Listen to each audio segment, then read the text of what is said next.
بھائیو، اس استغفار کا پہلا فائدہ یہ ہے کہ یہ مجھ کو اور آپ کو ہلکا پھلکا کر دیتا ہے۔ اس قدر ہم ہلکے ہو جاتے ہیں، ہلکے پھلکے بے وزن، گناہوں کے وزن سے اس قدر زیادہ ہلکے ہو جاتے ہیں کہ پھر ہر عبادت میں چستی، ہر نیکی کی طرف سبقت، ہر نیکی ہمیں آسان، ہر نیکی ہمیں بالکل ہلکی پھلکی لگتی ہے۔ نماز سے فارغ ہوتے تو مزید نماز پڑھنے کا شوق، ذکر سے فارغ ہوتے تو مزید ذکر کرنے کا شوق، قرآن کی تلاوت کرتے مزید پڑھنے کا شوق، یہ ہم اور آپ کو اس استغفار کے ذریعے نصیب ہوگا۔ جو لوگ بے اولاد ہیں، جو لوگ بے اولاد ہیں، وہ لوگ کثرت سے استغفار کریں، اللہ چاہے گا تو اسی استغفار کی برکت سے آپ کو صاحب اولاد بنا دے گا۔ یمددکم باموال وبنین، یہ اللہ کا وعدہ ہے کہ اللہ تمہاری مدد کرے گا، تمہیں دے گا، تمہیں عطا کرے گا، بچے دے گا اللہ تعالیٰ تمہیں، اولاد سے اللہ تعالیٰ سرفراز فرمائے گا۔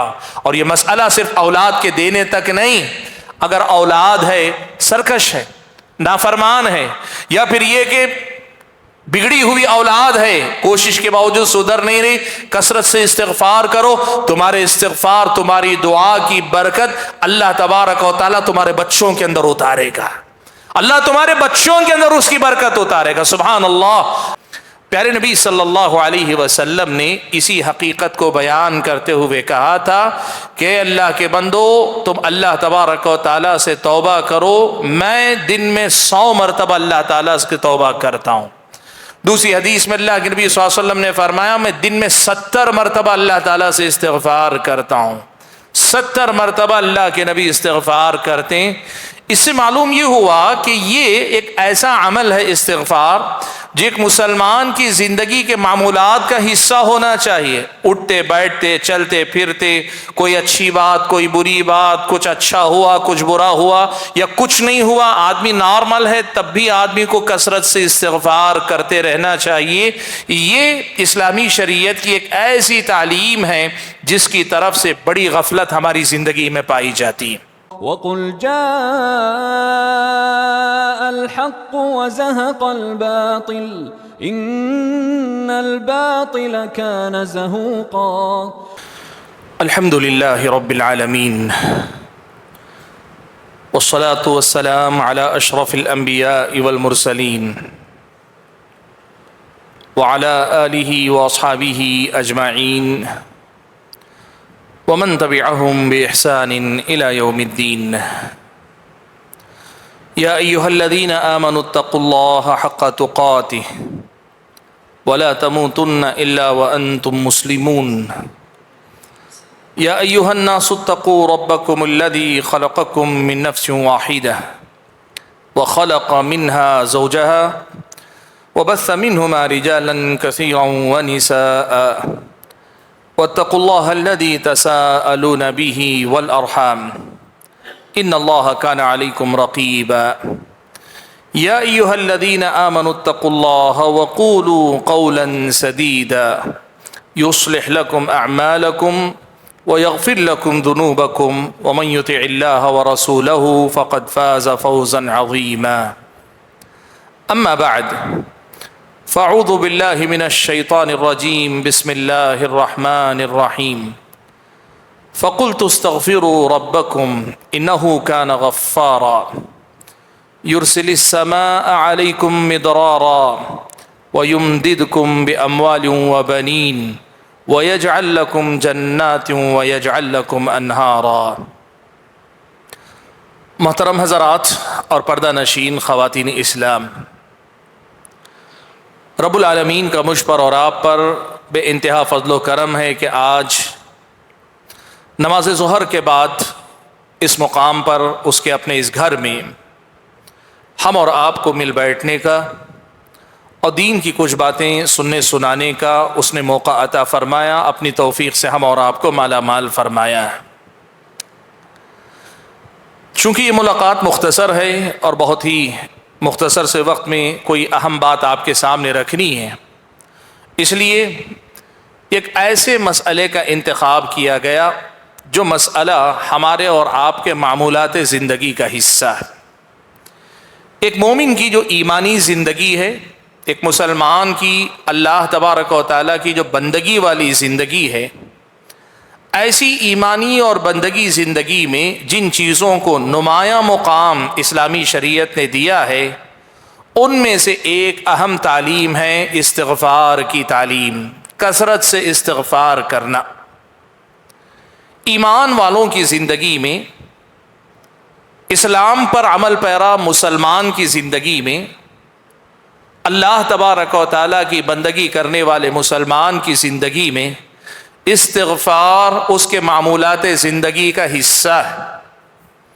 استغفار اس کی اپنی زندگی کا لازمی جز ہے۔ استغفار اس کی اپنی صبح و شام کے معمولات میں شامل ہے، اور استغفار چلتے پھرتے اٹھتے بیٹھتے کرتے رہنے والا کام ہے۔ یعنی روٹین جسے کہتے ہیں، روٹین کا بھی حصہ ہے، اور زندگی میں جو زیادہ تر وقت ہے وہ اسی میں ایک ایمان والے کا گزرنا چاہیے۔ پیارے نبی صلی اللہ علیہ وسلم نے اسی حقیقت کو بیان کرتے ہوئے کہا تھا کہ اللہ کے بندو، تم اللہ تبارک و تعالیٰ سے توبہ کرو، میں دن میں 100 مرتبہ اللہ تعالیٰ سے توبہ کرتا ہوں۔ دوسری حدیث میں اللہ کے نبی صلی اللہ علیہ وسلم نے فرمایا میں دن میں 70 مرتبہ اللہ تعالیٰ سے استغفار کرتا ہوں۔ 70 مرتبہ اللہ کے نبی استغفار کرتے ہیں۔ اس سے معلوم یہ ہوا کہ یہ ایک ایسا عمل ہے استغفار جو ایک مسلمان کی زندگی کے معمولات کا حصہ ہونا چاہیے۔ اٹھتے بیٹھتے چلتے پھرتے کوئی اچھی بات کوئی بری بات، کچھ اچھا ہوا کچھ برا ہوا یا کچھ نہیں ہوا، آدمی نارمل ہے تب بھی آدمی کو کثرت سے استغفار کرتے رہنا چاہیے۔ یہ اسلامی شریعت کی ایک ایسی تعلیم ہے جس کی طرف سے بڑی غفلت ہماری زندگی میں پائی جاتی ہے۔ ہم بہت کم استغفار کرتے ہیں۔ پیارے نبی صلی اللہ علیہ وسلم کے بارے میں قرآن میں اللہ تعالیٰ نے صاف طور پہ یہ بات بیان کی کہ اللہ نے آپ کے اگلے پچھلے سارے معاف کر دیے۔ لِيَغْفِرَ لَكَ اللَّهُ مَا تَقَدَّمَ مِن ذَنبِكَ وَمَا تَأَخَّرَ، سب کو جو کچھ تھا اللہ نے سب معاف کر دیا۔ اس کے باوجود اللہ کے نبی 70 مرتبہ روزانہ استغفار کرتے تھے، یہ آپ کے معمولات زندگی کا حصہ تھا۔ تو ہمارا اور آپ کا کم سے کم 70 مرتبہ تو ہماری زندگی میں بھی ہونی چاہیے۔ 100 مرتبہ اللہ تعالیٰ سے توبہ ہماری اور آپ کی زندگی میں ہونی چاہیے۔ لیکن اس عمل کی طرف سے، اس ذکر کی طرف سے، ان کلمات کی طرف سے، اس نیکی کی طرف سے، اللہ کے نبی کی سنت کی طرف سے، اور ہماری اور آپ کی صبح و شام کی ضرورت کی طرف سے بڑی غفلت میری اور آپ کی زندگی میں پائی جاتی ہے۔ اللہ ہم اور آپ کو معاف فرمائے۔ حاضرین گرامی قدر، آج آپ کے سامنے اسی عمل کی اہمیت کو میں صرف اجاگر کرنا چاہتا ہوں، اس کی ضرورت ہماری زندگی میں کتنی ہے اس پہلو کو میں آپ کے سامنے لانا چاہتا ہوں۔ دیکھیے، لفظ استغفار کا معنی ہوتا ہے مغفرت طلب کرنا، مغفرت چاہنا، مغفرت کا اللہ تعالیٰ سے مطالبہ کرنا، اللہ سے مانگنا کہ اللہ تو میری مغفرت فرما دے۔ اور مغفرت کسے کہتے ہیں؟ مغفرت کا ایک خاص معنی ہوتا ہے جب وہ توبہ کے مقابلے میں ذکر کیا جائے، کفارہ سیئات کے مقابلے میں ذکر کیا جائے تو اس کا ایک خاص معنی ہوتا ہے، اور وہ معنی ہوتا ہے غفارہ کے معنی ہوتے ہیں پردہ ڈال دینا، غفران کے معنی ہوتے ہیں پردہ ڈال دینے کے۔ مغفرت کا معنی بھی ہوتا ہے غلطی پر، گناہ پر، کوتاہی پر، کمی پر، کمزوری پر، ہماری اور آپ کی نادانیوں پر، ہماری اور آپ کی نافرمانیوں پہ اللہ پردہ ڈال دے۔ اور پردہ ڈال دینے کا مطلب یہ کہ ایک تو دنیا والوں کے سامنے آنے نہ دے، اور اس سے زیادہ ضروری یہ ہے کہ اللہ تبارک و تعالیٰ ان پہ پردہ ڈال دے کا مطلب یہ کہ اللہ تعالیٰ بندے کے ان گناہوں کو دیکھ کر بندے کے حق میں فیصلے نہ کرے۔ اللہ تبارک و تعالیٰ اس پہ پردہ ڈال دے کا مطلب یہ کہ اللہ ان کو نظر انداز کر دے، اللہ تعالیٰ ان گناہوں کی بنیاد پر بندے کی زندگی میں فیصلے نہ کرے۔ یہ مغفرت کا خاص معنی ہوتا ہے پردہ ڈال دینا۔ اس کے بعد اس کے مقابلے میں عفو، معاف کر دینا، محو، مٹا دینا، کفارہ بنا دینا، بہت سارے اعمال ہیں، یہ خاص معنی۔ لیکن جب ہم استغفار عام طور پہ ذکر کرتے ہیں تو اس کا مطلب یہ ہوتا ہے کہ اللہ تبارک و تعالیٰ ان گناہوں پہ پردہ ڈال دے، ان گناہوں سے تجاوز کر دے، ان گناہوں کو نظر انداز کر دے، ان گناہوں کو اللہ تبارک و تعالیٰ ہونے کے باوجود نہ ہونے جیسا کر دے۔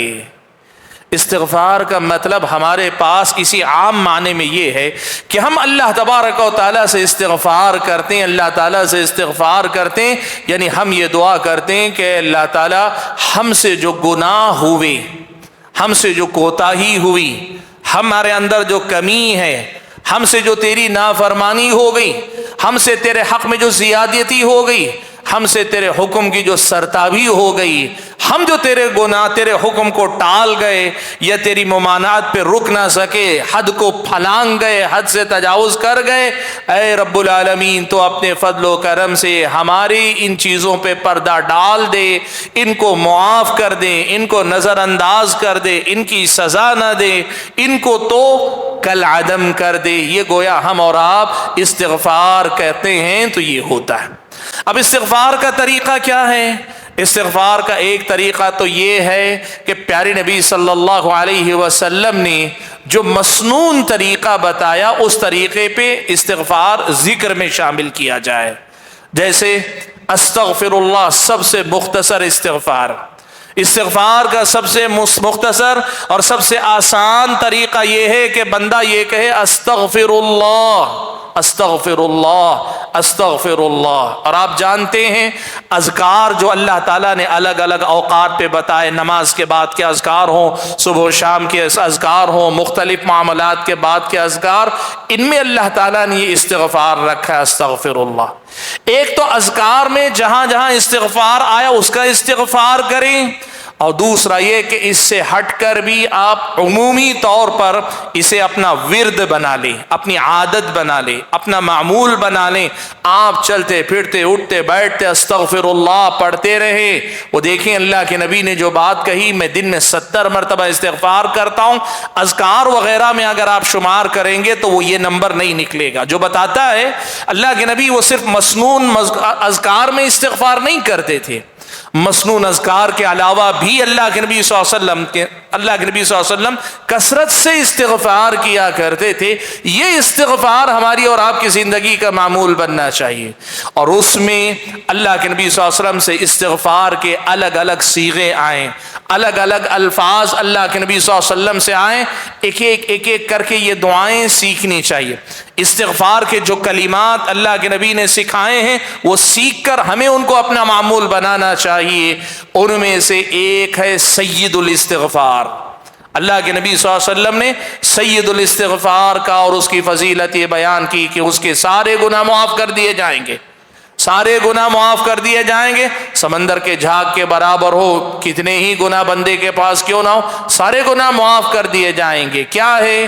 اللہم انت ربی لا الہ الا انت خلقتنی وانا عبدک وانا علی عہدک ووعدک ما استطعت اعوذ بک من شر ما صنعت ابوء لک بنعمتک علی وابوء بذنبی فاغفر لی فانہ لا یغفر الذنوب الا انت۔ اگر آپ اس استغفار کی دعا کے کلمات پہ غور کریں نا، یہ جو سید الاستغفار، اس میں بندہ آ کے سرنڈر ہو جاتا ہے، اپنے آپ کو اللہ تعالیٰ کے سپرد کر دیتا ہے، خود کو، خود کے گناہوں کو، خود کی کمی کو، خود کی کوتاہی کو، سب کو لے کر آتا ہے، اور آ کر اعتراف یہ کرتا ہے میں بھی آیا ہوں، میرے گناہ بھی ساتھ میں لایا ہوں۔ ابوء لک بنعمتک علی وابوء بذنبی، تیری نعمتوں تیرے احسانوں کا معترف بن کے آیا ہوں، اور ساتھ میں میری گستاخیاں، میری کوتاہیاں، میری جو بھی غلطیاں، ان کا بھی معترف بن کے، اقراری بن کے، مجرم جو اپنے جرم کا اقرار کر رہا ہے، میں اقراری بن کے تیرے سامنے آیا ہوں، فاغفر لی، اب تیرے سے درخواست، تجھ سے التجا، تجھ سے مانگ یہی نہ ہو کہ تجھے معاف کر دے، تو مجھے معاف کر دے، فَإِنَّهُ لَا يَغْفِرُ الذُّنُوبَ إِلَّا أَنْتَ، اس لیے کہ میرے گناہوں کو کوئی معاف کرتا ہے، میرے گناہوں پہ کوئی پردہ ڈال سکتا ہے تو بس تو ہی ہے۔ یہ جو کلمات ہیں سید الاستغفار کے، یقین مانیے جب اس میں ڈوب کر پڑھتے ہیں نا تو آپ کو ویسے ہی لگتا ہے جیسے